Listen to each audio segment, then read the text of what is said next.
Career counselling के आज के इस सत्र में आप सभी का स्वागत है। मां शारदे को प्रणाम करते हुए इस सत्र में जुड़े हुए समस्त अधिकारीगण और मार्गदर्शक शिक्षकों को मेरा प्रणाम है और साथ ही इस कार्यक्रम से जुड़े हुए जो हमारे छात्र छात्रा हैं, प्रतिभावान छात्र छात्रा हैं, उन सभी को शुभ आशीर्वाद और शुभकामनाएं। प्यारे बच्चों, शनिवार के सेशन में हम लोगों ने जुडिशरी पे चर्चा की थी कि जुडिशरी में किस प्रकार से आप अपने कैरियर को बना सकते हैं। कि जुडिशरी पे जो हमने चर्चा की थी उसमें आपने जाना होगा कि हम पीसीएस-जे के माध्यम से जुडिशरी में एंट्री कर सकते हैं, जिसके लिए इंटीग्रेटेड एलएलबी या एलएलबी के माध्यम से हम पीसीएस-जे क्लियर करके जुडिशरी वाले क्षेत्र में एंट्री कर सकते हैं। इससे पहले के सेशंस में मेरे साथी, मेरे सहयोगी श्री डॉक्टर शक्ति शर्मा जी द्वारा मेडिकल फील्ड पर, इंजीनियरिंग फील्ड पर और साथ ही डिफेंस फील्ड पर और टीचर किस प्रकार बने, प्रोफेसर किस प्रकार बने, इस तरह के कई क्षेत्रों पे बहुत बृहद चर्चा और बहुत सुंदर चर्चा की गई। और मोटिवेशनल हमारे स्पीकर हैं शक्ति शर्मा जी, तो उन्होंने बहुत अच्छा प्रेजेंटेशन दिया। तो आगे आज बात को बढ़ाते हुए पहले तो हमारे विद्यालय जुड़ चुके हैं, तो पहले मैं चाहूंगा जीजीआईसी अल्मोड़ा। हाँ बेटा, अपना परिचय देंगे। सर मेरा नाम गर्विता वाकनी है। ओके, आप कौन से स्ट्रीम से हैं, पीसीबी से या पीसीएम से हैं? Sir PCB. जी, पीसीबी से हैं। तो बेटा आपके बोर्ड पेपर आने वाले हैं, आपको डेट भी पता लगी होगी, 16 मार्च से पेपर है। इस बात की जानकारी है आपको? Yes sir. आप डॉक्टर शक्ति शर्मा जी के सेशन से जुड़े रहे होंगे? Yes sir. हाँ, तो उन्होंने मेडिकल पर, नीट पर काफी अच्छी चर्चा की थी। तो आप जो आपके अनुभव है, थोड़ा कम शब्दों में जल्दी से आप अपनी बात को रख दें कि आपने क्या समझा उनके सेशन से। सर ने डिफेंस में और नीट से और जेई के बारे में बताया था। ओके, और आप ये जो सैटरडे का सेशन जो था अभी परसों का, उसमें जुडिशरी पे चर्चा की थी, न्यायिक क्षेत्र पे, क्या उस पे भी जुड़े थे बेटा आप? Yes sir. बहुत बढ़िया बेटा। तो आपके सामने इसमें बहुत अच्छी अपॉर्चुनिटी है कि आप ये जो सेशन चल रहे हैं इसमें जेई और नीट के लिए बहुत अच्छी तैयारी हो रही है और आप बोर्ड के टॉपर्स बच्चों में से, अच्छे बच्चों में से लोग हैं। तो आपसे उम्मीद रहेगी कि आप ये जो सेशन आपका चल रहा है, इस सेशन से जितना भी अच्छे से अच्छा आप ग्रहण कर सकते हैं, उसको ग्रहण करके नोट्स बना के ये मतलब जो है लाभ आप तक तो पहुंचे ही पहुंचे। जो आपके साथी बच्चे होंगे, जब आप विद्यालयों में लौटेंगे शीतावकाश के बाद, तो अपने बच्चों से, साथियों से भी चर्चा करेंगे। क्या ऐसा उम्मीद कर सकते हैं बेटा आपसे? Yes sir. जी, थैंक यू बेटा, थैंक यू। सर। ये जी, वेलकम बेटा। ये दूसरा विद्यालय। जी बेटा, आपका स्वागत है। अपना परिचय देंगे बेटा आप? मेरा नाम अनीशा है। अनीशा बेटा, कौन से जिले से बोल रहे हैं? अल्मोड़ा जिले से। अच्छा, अल्मोड़ा जिले से हैं बेटा। तो आप बताएंगे आप कौन सी स्ट्रीम से हैं बेटा, पीसीएम से या पीसीबी से हैं? पीसीएम से हैं। तो आपको इस सेशन से जुड़ के कितना लाभ महसूस हो रहा है कि आपको, जैसे आपके साथी बच्चे अभी छुट्टियां मना रहे हैं, आप लोग छुट्टियां मतलब जो है छोड़ के इस तरह के सेशन से जुड़े हैं, क्या आपको लग रहा है कि इससे बेनिफिट होने वाला है आपको? हाँ सर। यस। अच्छा, तो बेटा फीडबैक ले रहे हैं आपसे, जो आपके हमारे साथी थे डॉक्टर शक्ति शर्मा जी, उनके द्वारा जो सेशन लिए गए थे, 4 सेशन उन्होंने लिए थे और शनिवार का सेशन जो आपका जुडिशरी पे मैंने लिया था। तो आप बताएंगे जितने सेशंस हुए उनमें आपको क्या लगता है, आप कौन से फील्ड में जाना आपको मतलब अच्छा लगेगा? जी, नीट पे। नीट में? आप पीसीबी से जुड़े हुए हैं बेटा? पीसीएम।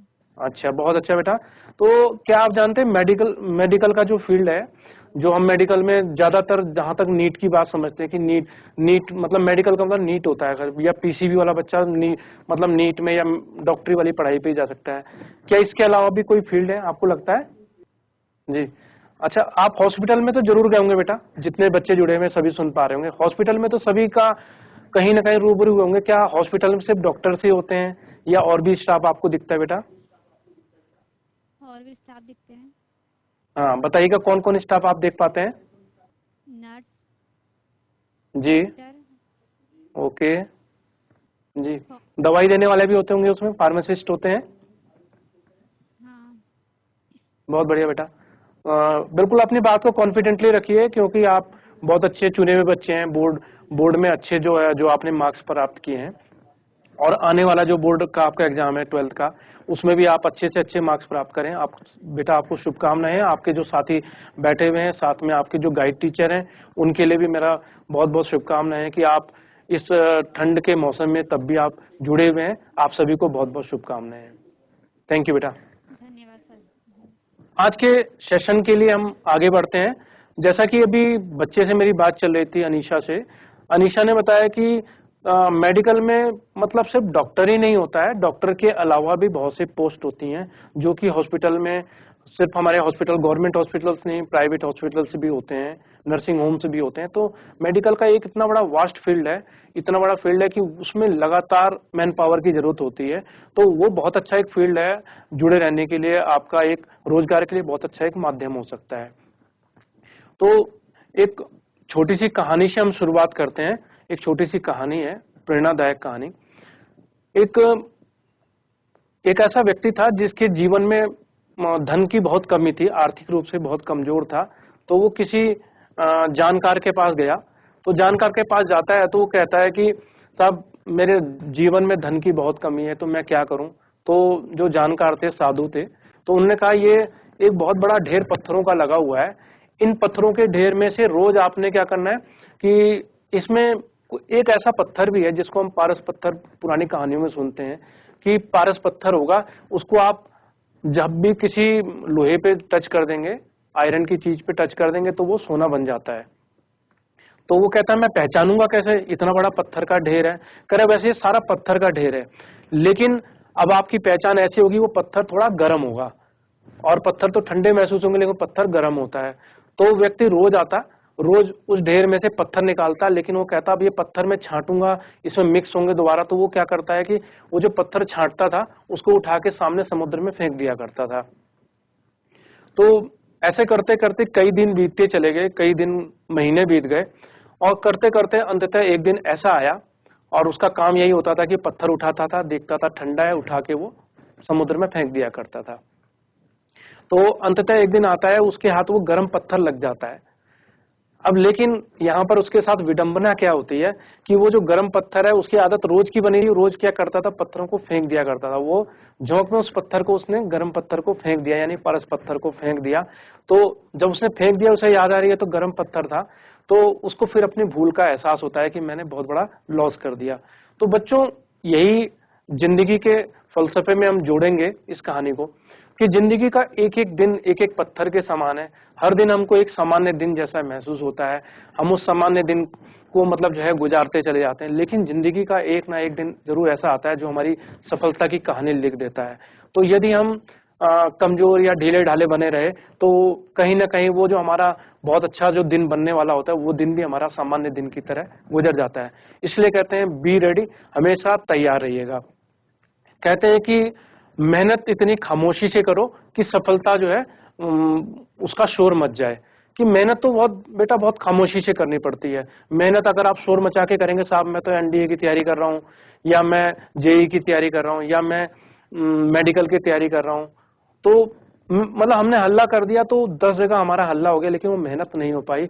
तो कहीं ना कहीं फिर हमारे लिए ये एक सोच का विषय रहता है। हम वहीं पे सोच रहे थे, हमने फला को ये बता दे कि हमने ये तैयारी कर रहे हैं, लेकिन जब सफलता की बात आती है तो हम सफलता से काफी दूर हो चुके होते हैं। इसलिए कहते हैं कि मेहनत को आप बहुत खामोशी से करिए। सफलता अपने आप आपकी बात को दुनिया के सामने रख देती है। तो आज के सेशन में जैसे कि अभी बात हम कर रहे थे, मेडिकल के फील्ड के अलावा दूसरा फील्ड होता है पैरामेडिकल का फील्ड। उसके लिए हम पहले स्मार्ट टीवी की ओर बढ़ते हैं। तो आज के फील्ड के लिए, आज के चर्चा के लिए, जैसे कि नीट की बात अभी बिटिया बता रही थी कि नीट का फील्ड, यानी ये जो नीट है, national eligibility cum entrance test है। ये देश भर के जितने भी मेडिकल के संस्थान हैं उनके एंट्रेंस के लिए एक बहुत अच्छा एग्जाम है। और पहले कई सारे मेडिकल के एग्जाम हुआ करते थे। हम लोग जब स्टडी के दौर में थे, हमें याद है बहुत सारे मेडिकल के एग्जाम, बहुत सारे इंजीनियरिंग के एग्जाम हुआ करते थे। लेकिन अब ये बहुत अच्छा एक सिस्टम बन गया कि आपको सिर्फ एक एग्जाम के लिए तैयारी करनी है और आप कई इंस्टीट्यूट्स के लिए आप उसमें दावेदारी कर पाते हैं। उससे हमारा एक समय भी बचता है, नहीं तो हर बार नया नया एंट्रेंस टेस्ट देना पड़ता है, हर जगह फिर सफर करके जाते हैं। तो ये सब चीज के लिए एक सेंट्रलाइज सिस्टम बन गया कि नीट के माध्यम से आप मेडिकल के फील्ड में एंट्री कर पाते हैं। नीट के माध्यम से आप स्क्रीन पे देख पा रहे होंगे कौन कौन से कोर्सेज जो होते हैं वो आपके सामने स्क्रीन पे देख पा रहे होंगे। और उम्मीद है सभी बच्चे इन चीजों को नोट भी कर रहे होंगे, क्योंकि आपसे सैटरडे को बात भी हुई थी। सैटरडे को आपसे बताया गया था ये चीजें आप नोट कर रहे होंगे, तो साथ साथ ये लाभ तो आपको पहुंचेगा ही पहुंचेगा, ये लाभ आपके साथियों तक भी पहुंचेगा जो बच्चे अभी छुट्टियों में हैं या जो इस क्लास में नहीं जुड़ पाए। क्योंकि इस क्लास में वही जुड़े हैं बच्चे जो सुपर 100 बच्चे हैं, पूरे हमारे स्टेट भर के जो 100 बच्चे हैं, जो बहुत टैलेंटेड बच्चे वो जुड़े हुए हैं। तो सब बच्चों को इसमें जुड़ने का मौका भी नहीं मिला है। तो हमारा ये उम्मीद रहेगी आपसे कि आपको ये जो अनुभव जो यहाँ से लेके जाएंगे, सिर्फ कैरियर काउंसलिंग ही नहीं, जितने भी आपके सब्जेक्ट की क्लासेस चल रही हैं, ये अनुभव आप अपने साथी बच्चों से जरूर शेयर करेंगे। तो ये जो आप देख पा रहे हैं स्क्रीन पे, नीट के माध्यम से MBBS, MD, BHMS और BBSC, BSMS और MS, BAMS, BPT और BUMS, BNYS। BNYS एक नया कोर्स है जो लास्ट में आप देख पा रहे होंगे, bachelor in natural science and yogic science का है ये। तो ये एक नया फील्ड है और ये अभी शुरुआत हुई है। तो ये आपका जो योग के आजकल पाठ्यक्रम है या आपकी प्राकृतिक चिकित्सा है, उसके लिए बहुत अच्छा फील्ड है। और आप बच्चों आप जान पा रहे होंगे कि जो हमारे एलोपैथिक वाले डॉक्टर के अलावा जो हमारे आयुर्वेदिक डॉक्टर हैं या प्राकृतिक वाले डॉक्टर हैं, उनको भी सरकार ने एक अधिकार दे दिया कि वो भी शल्य चिकित्सा कर सकते हैं। तो इस समय बहुत अच्छे मतलब फील्ड खुलते जा रहे हैं। यदि आप BMS के माध्यम से भी आप मेडिकल के फील्ड में चले जाते हैं या BNYS के माध्यम से भी मेडिकल फील्ड में जाते हैं, तो एक बहुत अच्छा कैरियर बन पाता है। लेकिन आज हमारा जो सत्र है वो नीट के ऊपर नहीं है। नीट का सत्र हमारे साथी शर्मा जी ले चुके हैं। तो हमारा जो सत्र है पैरामेडिकल कोर्सेज के पे है। तो आप साथ साथ नोट भी करते रहेंगे बच्चों। अब पैरामेडिकल कोर्सेज में जो शुरुआत है, यहाँ पर हम 3 टाइप के लेवल के कोर्स पैरामेडिकल में देख पाएंगे। इसमें पहले सर्टिफिकेट कोर्स होते हैं, दूसरे आपके डिप्लोमा कोर्सेज होते हैं और तीसरा बैचलर डिग्री के कोर्सेज होते हैं। तो तीनों तरह के कोर्सों पे हम डिटेल में बात करते हैं। पैरामेडिकल के जो सर्टिफिकेट कोर्सेज हैं पहले उन पे बात कर लेते हैं। सर्टिफिकेट कोर्सेज, इसके लिए सर्टिफिकेट कोर्सेज में क्लास 10th वाले बच्चे जो क्लास 10th पास आउट होते हैं वो बच्चे भी इसमें पार्टिसिपेट कर सकते हैं, वो इसमें जुड़ सकते हैं।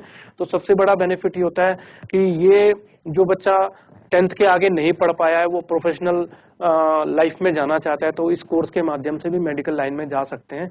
और ये जो कोर्सेज होते हैं सर्टिफिकेट कोर्सेज, ये 6 महीने से लेके 2 साल तक की ड्यूरेशन के कोर्स होते हैं। और इसमें जो हमारा कैरियर ऑप्शन होता है, इसमें जो डॉक्टर्स के साथ में हेल्पिंग हैंड्स होते हैं, हेल्पिंग वाले लोग होते हैं, टेक्नीशियन लोग होते हैं, वो लोग इस कोर्स के माध्यम से आपका जो है टेक्नीशियन वाले कोर्स में टेक्नीशियन वाले जॉब में जुड़ पाते हैं।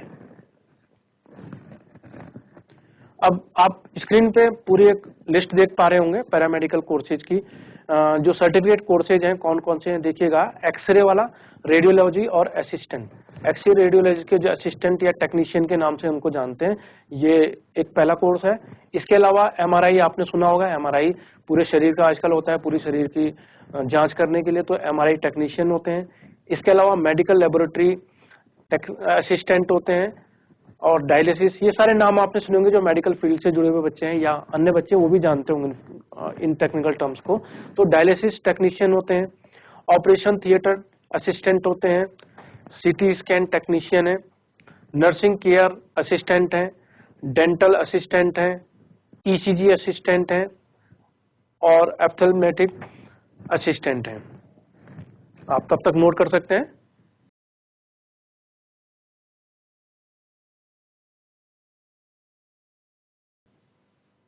ठीक है, आगे बढ़ते हैं।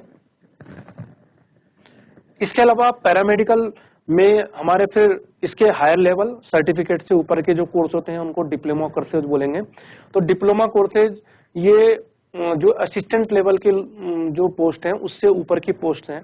तो ये आपके पब्लिक और प्राइवेट दोनों सेक्टर्स में बहुत अच्छा इसका करियर का रुझान हो सकता है, करियर के लिए बहुत अच्छा ऑप्शन है। और पैरामेडिकल कोर्सेज जो हैं आपके 1 साल से 3 साल तक के ड्यूरेशन के होते हैं। तो ये पैरामेडिकल कोर्सेज कौन कौन से हैं उनको हम अभी डिटेल में देखेंगे। इसमें देखिएगा diploma in hearing language and speech, दूसरा डिप्लोमा है diploma in operation theatre technology, diploma in medical laboratory technology, diploma in X-ray technology और डिप्लोमा इन ऑप्थेल्मेटिक टेक्नोलॉजी और डिप्लोमा इन ईसीजी टेक्नोलॉजी। इसके अलावा और डिप्लोमाज भी देखिएगा, diploma in physiotherapy, diploma in radiography and medical imaging, diploma in anaesthesia technology. Anaesthesia आप जानते होंगे, जो ऑपरेशन से पहले मरीज को सुनने किया जाता है या बेहोश किया जाता है, वो एनेस्थीसिया कहलाता है। और diploma in dialysis technology, diploma in nursing care assistance, diploma in medical record technology, diploma in sanitary inspection.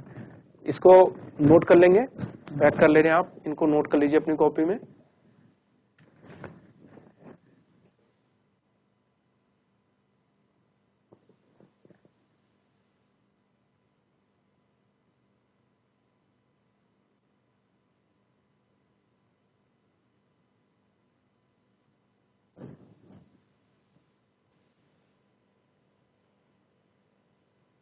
ठीक है, आगे बढ़ते हैं बच्चों। अब इसके बाद में तीसरे तरह के जो कोर्सेज हैं पैरामेडिकल में, डिग्री कोर्सेज जिनको बोलेंगे, ये सबसे ये इन तीनों में सबसे हाई लेवल के कोर्सेज हैं। इसमें जो डिग्री कोर्सेज हैं, आप डिग्री नाम ही सुन रहे होंगे, क्योंकि सर्टिफिकेट फिर डिप्लोमा डिग्री सबसे हायर है। तो डिग्री करने के लिए एक तो नॉलेज बहुत अच्छा होना चाहिए एनाटॉमी और फिजियोलॉजी का। एनाटॉमी माने शरीर विज्ञान जिसको बोलते हैं हम हिंदी में, और फिजियोलॉजी ये भी शरीर विज्ञान का। तो शरीर विज्ञान का बहुत अच्छा अनुभव होना चाहिए, यानी कि बायोलॉजी का जो बहुत अच्छा एक्सटेंसिव नॉलेज अगर आपको है, अच्छा नॉलेज है, तो आपके लिए बहुत अच्छे कोर्सेज हैं। और बैचलर डिग्री आपकी इससे मिल जाती है, जिसके जैसे हम नॉर्मली बैचलर डिग्री लेते हैं, तो उसमें इस तरह मेडिकल फील्ड की बैचलर डिग्री ये होती है, जो कि आपके इसकी जो ड्यूरेशन है वो 3 से 4 साल के ड्यूरेशन होते हैं। तो चूंकि इसमें समय ज्यादा लगता है इन डिग्रीज में, तो इनकी जॉब अपॉर्चुनिटीज अच्छी हैं और सैलरी पैकेज भी अच्छे होते हैं। अब देखिएगा, ये लिस्ट है आपके सामने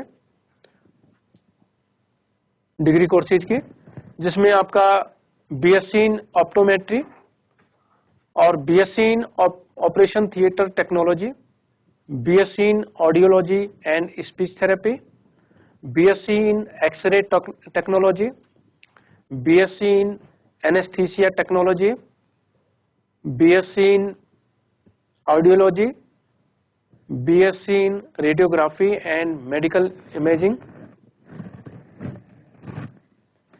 BSc in dialysis technology, BSc in medical laboratory technology, BSc in speech therapy, BSc in medical record technology, bachelor of physiotherapy, BSc in ophthalmic technology, bachelor of occupational therapy.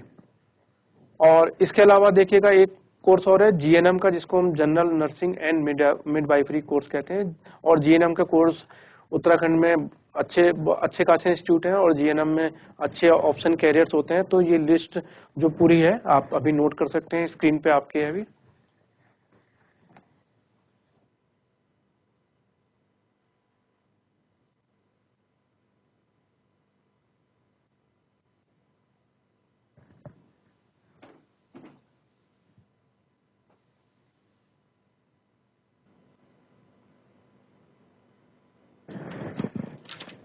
बच्चों अब आगे बढ़ते हैं हम लोग। अब स्कोप क्या है, पैरामेडिकल जो कोर्सेज हम करते हैं इसका स्कोप क्या है। ये हमारे जो प्राइवेट हॉस्पिटल्स हैं, गवर्नमेंट हॉस्पिटल्स हैं, उन सभी जगह बहुत अच्छी मतलब ये पैरामेडिकल स्टाफ की बहुत अच्छी खासी डिमांड होती है। आप जाएंगे हॉस्पिटल्स में, सभी लोग बच्चों ने कहीं ना कहीं देखे होंगे जितने लोग जुड़े हुए हैं कार्यक्रम से। तो हॉस्पिटल में अगर डॉक्टर अगर एक है, उस डॉक्टर पे कम से कम 5, 6, 7 का पैरामेडिकल स्टाफ होता है। तो आप समझ पाएंगे कि पैरामेडिकल स्टाफ की डिमांड बहुत अच्छी खासी संख्या में रहती है। तो पैरामेडिकल कोर्सेज ये बहुत अच्छा एक ऑप्शन होता है। और ये आपके गवर्नमेंट हॉस्पिटल्स, प्राइवेट हॉस्पिटल्स और trauma centres, clinics, nursing homes, अभी तो आप देखेंगे आपके शहरों में या आप जहां भी स्थित है वहां पे हर तरह के मतलब जो है जो क्लिनिक से मिलेंगे। तो यहाँ पर बहुत अच्छे खासी संख्या में हमारे पैरामेडिकल स्टाफ की जरूरत होती है। और ये तो आप समझ रहे हैं अपने आसपास के। इसके अलावा आपका जो स्पोर्ट्स का फील्ड है वहां पे देखेंगे आपके डॉक्टर्स और पैरामेडिकल स्टाफ की जरूरत पड़ती है। इसके अलावा एविएशन यानी जब आपकी फ्लाइट उड़ती है, फ्लाइट में भी आपका पैरामेडिकल और मेडिकल स्टाफ रहता है। और जो अच्छे बड़े बड़े इंस्टीट्यूट्स हैं वहां पर परमानेंट डॉक्टर और पैरामेडिकल स्टाफ हमेशा मौजूद रहते हैं। इसके अलावा एयर जो आपके सेना है, सेना के अंदर भी अपने आप में एक पूरा विंग होता है मेडिकल का और पैरामेडिकल का। तो यहाँ पर इसके ट्रीटमेंट के लिए तो वहां पर पैरामेडिकल स्टाफ की बहुत ज्यादा जरूरत पड़ती है। तो इसलिए पैरामेडिकल एक बहुत अच्छा ऑप्शन है। आगे बढ़ते हैं। अब इसके अलावा एक फार्मेसी का कोर्स भी है जो आपका पॉलिटेक्निक के माध्यम से भी होता है और डिप्लोमा इन फार्मेसी। और इसके अलावा जो और इंस्टीट्यूट्स हैं वहां पर फार्मेसी के बी फार्मा नाम से एक कोर्स होता है। ये 12th के बाद के कोर्सेज हैं। पहले बी फार्मा की बात कर लेते हैं। बी फार्मा जो कोर्स है वो 4 साल का कोर्स होता है और इसमें क्लास 12th में आप 50% मार्क्स आपके हों और साथ में पीसीबी यानी फिजिक्स, केमिस्ट्री, बायोलॉजी आपके 12th में हो तो आप इसके लिए एलिजिबल हो पाते हैं। और इसके लिए एंट्रेंस एग्जाम इनके लिए भी होते हैं अच्छे इंस्टीट्यूट्स के लिए। ऐसे इंस्टीट्यूट तो बहुत सारे खुले हुए हैं जो आपको डायरेक्ट भी एडमिशन आपकी मेरिट पे दे देते हैं, लेकिन कोशिश करें जो गवर्नमेंट इंस्टीट्यूट्स हैं वहां पे अगर आपका एडमिशन हो जाता है तो कम फीस में और जॉब अपॉर्चुनिटी ज्यादा होती है। तो प्राइवेट इंस्टीट्यूट्स में थोड़ा सा ये रहता है कि फीस स्ट्रक्चर ज्यादा होता है और आपकी जॉब अपॉर्चुनिटी उसमें थोड़ी कठिनाइयां आती हैं।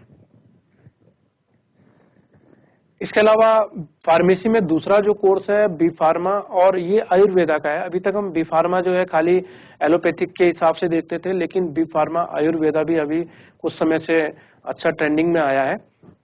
ये भी 4 साल का कोर्स है और इसकी भी वही एलिजिबिलिटी है, 50% मार्क्स आपके क्लास 12th में पीसीबी के साथ होने चाहिए। और ये डी फार्मा जिसकी हम बात करते हैं, डी फार्मा ये पॉलिटेक्निक जो हमारे गवर्नमेंट पॉलिटेक्निक इंस्टीट्यूट्स हैं वहां पर एक होता है और इसके लिए एंट्रेंस एग्जाम भी होता है। तो ये 12th के बाद के बच्चे भर सकते हैं या जिन्होंने 12th में अभी अपीयर्ड हैं, जो अभी 12th के एग्जाम देने वाले हैं, वो बच्चे भी इसके लिए एलिजिबल होते हैं। और इसका JEEP के नाम से फॉर्म भी आता है पॉलिटेक्निक का। तो आप ध्यान देंगे शायद अभी ये हाल फिलहाल में पॉलिटेक्निक के एंट्रेंस के फॉर्म भी आने वाले हैं। ऑनलाइन इसका जो है फॉर्म भरा जाता है। तो करीब 1.5 महीने तक इसके फॉर्म भरने की अवधि होती है। तो थोड़ा आप अगर अपने आप जागरूक रहेंगे, अभी तो मैं आपके पास में आप हमेशा इंटरनेट से जुड़े हुए हैं तो आपको ये जानकारी समय समय पे मिलती रहेगी। और हमारे जो शिक्षक साथी जो इस कार्यक्रम से जुड़े हुए हैं उनसे अनुरोध रहेगा तो बच्चों को जब पॉलिटेक्निक के फॉर्म या कोई भी अच्छे फॉर्म्स आते हैं उनको जरूर बच्चों को जागरूक करते रहें। तो ये हमारा डिप्लोमा इन फार्मेसी जिसकी हम बात कर रहे थे, ये पॉलिटेक्निक के माध्यम से गवर्नमेंट पॉलिटेक्निक्स हमारे पूरे ऑल ओवर उत्तराखंड में सुदूर क्षेत्रों तक इस समय है। तो ये 2 साल का कोर्स होता है डिप्लोमा इन फार्मेसी और इसके लिए भी वही हमारी क्राइटेरिया है, एलिजिबिलिटी वही है। 50% मार्क्स 12th में हो और पीसीबी सब्जेक्ट के साथ हो। तो ये तीनों आपके फार्मेसी वाले कोर्सेज हैं। अब फार्मेसी कोर्स करने के बाद में क्या क्या जॉब अपॉर्चुनिटीज होती हैं देख लीजिएगा, आपकी स्क्रीन पे देख पा रहे होंगे। एक तो ड्रग टेक्नीशियन के रूप में आप जितने अच्छे बड़े इंस्टीट्यूट्स हैं या नर्सिंग होम है वहां पर जरूरत होती है। ड्रग थेरेपिस्ट की जरूरत होती है। फार्मासिस्ट अपने आप में एक अच्छा नाम है पोस्ट का। और रिसर्च ऑफिसर, ये बहुत अच्छा एक नई तरह का है, जिसमें कि मतलब जिन्होंने बहुत अच्छा मेरिट के साथ में जो बच्चे फार्मेसी कोर्स कर लेते हैं वो रिसर्च ऑफिसर के रूप में भी आप किसी बड़े अच्छे इंस्टीट्यूट में जुड़ सकते हैं। इसके अलावा हॉस्पिटल ड्रग कोऑर्डिनेटर के रूप में और क्वालिटी कंट्रोल इंस्पेक्टर के रूप में, ये कई सारे कोर्सेज हैं, कई सारे हमारी जॉब अपॉर्चुनिटीज हैं जिसमें आप फार्मेसी कोर्स करके आप आगे लग सकते हैं। अभी आपने पैरामेडिकल पे जो हमारी प्रस्तुति थी वो देखी, और इसके अलावा भी कई चीजें हैं जो हम पूरी तरह समाहित नहीं कर पाते हैं। आप अपने माध्यम से भी, अपने टीचर्स के माध्यम से आप जान पाएंगे। पैरामेडिकल में हमारे सामने बहुत सारे ऑप्शंस होते हैं, और बच्चों हम किसी भी चीज के लिए यदि प्रयास करते हैं तो प्रयास करने में दोनों ऑप्शन होते हैं, सफलता भी मिलती है, असफलता भी मिलती है। सफलता मिलती है तो बहुत अच्छा, खुशी की बात होती है, लेकिन दूसरा जो हमारा पहलू है असफलता के साथ में ध्यान दीजिएगा, एक तो कभी कभी अपमान भी सुनने को मिल जाता है, अपयश भी सुनने को मिल जाता है, और तरह तरह के लोग आपको सलाह देने वाले मिल जाते हैं। तो कहीं ना कहीं वो हमें निराशा में डालने वाला भी एक समय होता है असफलता वाला। लेकिन जो जिन्होंने जिंदगी में हारना नहीं सीखा वो असफलता को एक सीढ़ी के रूप में हमेशा प्रयोग करते हैं। असफलता एक सफलता की सीढ़ी होती है, और असफलता से ज्यादा घबराने की जरूरत नहीं है। और ये जानिएगा बेटा, जीत और हार हमारी सोच पर निर्भर करती है। जीत और हार हमारी सोच पर निर्भर करती है। अगर मान लिया तो हार है और ठान लिया तो जीत है। तो मानने और ठानने का फर्क है। अगर आपने मान लिया हाँ साहब मैं बस अब हार गया तो हार गया, तो बस वहां से आपकी हार कंफर्म हो चुकी है। और अगर आपने ठान लिया नहीं मुझे अब इससे आगे उभरना है, तो आप जरूर जीत की ओर अग्रसर हो जाएंगे। तो जब हम असफलता की ओर आते हैं तो कभी ना कभी, और जिंदगी में ये सिर्फ ये कंपटीशन वाली असफलता नहीं, जिंदगी में छोटी छोटी बातों में भी असफलता मिलती है। कभी हमको ऐसे पल आते हैं हमारी जिंदगी में जो हमारे लिए निराशा लाते हैं। तो निराशा वाले पल हमारे जिंदगी में हमको परेशान करते हैं, तो उससे परेशान होने की जरूरत नहीं है। तो इसमें एक बात आपके सामने रखते हैं कि असफलता वाली जो बात आती है, असफलता बहुत ज्यादा सोचने की जरूरत नहीं है असफलता के बारे में। हाँ ठीक है, असफलता है, उसके आगे निकलने के बारे में सोचना चाहिए। एक बच्चा था ऐसा कि जो असफल हुआ जिंदगी में, या परिवार में किसी से, अपने माता पिता से, गार्जियन से डांट पड़ गई, या टीचर से स्कूल में डांट पड़ गई, या कोई भी इस तरह का समस्या होती थी, तो वो हमेशा परेशान हो जाता था। और वो इतना परेशान होता था कि वो दिन भर 2-2, 4-4 दिन, हफ्ते भर उसी घटना के बारे में सोचता रहता था, और सोचता था मैं बड़ा हो जाऊंगा तो मैं अब इस चीज का बदला लूंगा। ऐसा कुछ दिमाग में उसके नेगेटिव थॉट चलते रहते थे। तो उसको किसी ने बोला तो हमेशा इस चिंता में रहता है, तेरी शरीर भी कमजोर हो गया है। तो उसको किसी समझदार व्यक्ति के पास भेजा गया कि जाओ तुम समझदार व्यक्ति हैं, उनसे जाके बातचीत करो तो तुम इस मनोदशा से निकल पाओगे। तो वो उन सज्जन के पास जाता है। वो सज्जन से बोलता है साहब मेरा नाम ये है, फला ये है, तो मैं आपके पास आया हूं और अब मेरे पास ये समस्या है इस तरह की कि मैं कोई भी मेरे साथ असफलता, कोई भी समस्या होती है तो मैं बहुत ज्यादा उसकी में डूब जाता हूं और मैं उससे उबरना बड़ा मुश्किल हो जाता है। तो व्यक्ति जिनके पास वो गया था, सज्जन के पास, वो सज्जन उसकी बात सुन के तुरंत उठ के अंदर चले जाते हैं। वो बच्चा सोचता भी है अरे मैं तो इतनी दूर से इनके पास आया, अपनी बात रखी, ये चुपचाप अंदर चले गए, मेरी बात भी नहीं सुनी। तो थोड़ी देर वेट करता है, थोड़ी देर बाद देखता है वो जो सज्जन थे अपने हाथ में पानी का एक छोटा सा ग्लास, मिट्टी का ग्लास था, लेके आते हैं, उसमें थोड़ा सा पानी भरा हुआ था। अब उस बच्चे के पास आते हैं, खड़े हो जाते हैं, तो वो बच्चा भी खड़ा होता है। तो बच्चा खड़ा होता है, पूछता है कि ये क्या है। तो वो कहते हैं अच्छा बेटा एक बात बताओ, ये जो ग्लास है जरा अपने हाथ में पकड़ के देखो, इसका भार कितना होगा। तो बच्चा उस ग्लास को पकड़ता है, कहता है ये तो ज्यादा भारी नहीं है। कि ठीक है, बहुत ज्यादा भारी नहीं है, अगर मैं इस ग्लास को आपको कहूं कि 1 घंटे पकड़ के रखो तब बताओ तब कैसा लगेगा।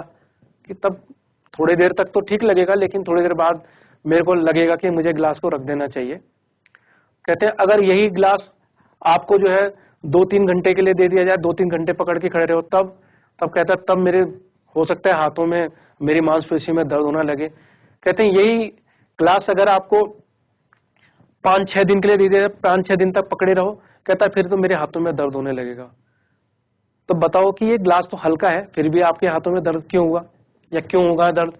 तो बोलता है कि दर्द इसलिए होगा क्योंकि ये मैंने ग्लास पकड़ा हुआ है, भले ही बहुत हल्का ग्लास है।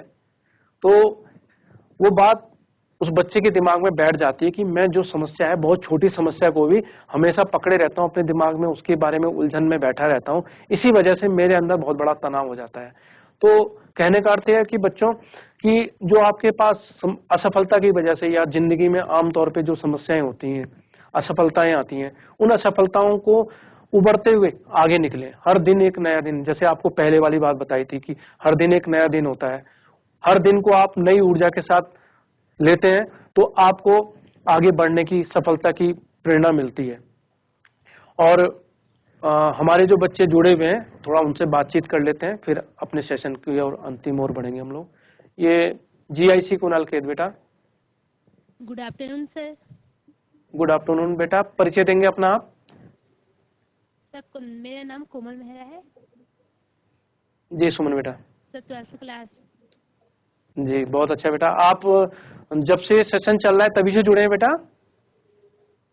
सर हाँ जुड़ी तो तभी से हूँ, लेकिन ये बीच में 2 दिन ये वो क्या था। ठीक है, ठीक। अच्छा, कुछ प्रॉब्लम जैसे आपके साथ, जी बेटा, आपके साथ के जो बच्चे हैं वो सब छुट्टी मना रहे हैं, लेकिन आपको यहाँ क्लासेस में जुड़ना पड़ रहा है, तो थोड़ा परेशानी तो लग रही होगी?